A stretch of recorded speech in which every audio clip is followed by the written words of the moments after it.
കോവിലകത്തിൻ മുഖത്ത്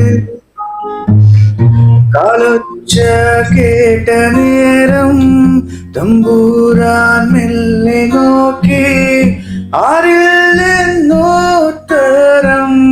ബാക്കിയായി. തമ്പൂരാൻ നടന്നതോ ദിക്കുകൾ സാക്ഷിയായി. രാഗാദ്രമായൊരു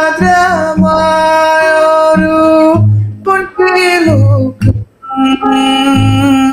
മണിനാദം കേട്ടു വീണ്ടും തമ്പൂരാൻ മെല്ലെ നോക്കി അങ്ങതാ മാറത്ത് തമ്പൂരാട്ടി. പാട്ട് കേട്ടിട്ടുണ്ടോ? ഞാൻ കാര്യം പറയണേ, ഞാൻ ലൈഫിൽ ആദ്യമായിട്ടാണ് ഈ പാട്ട് കേൾക്കണേ. എനിക്ക് നല്ല ഇഷ്ടമായി അവന്റെ വോയിസ്. വീട്ടിലെ അടിപൊളി.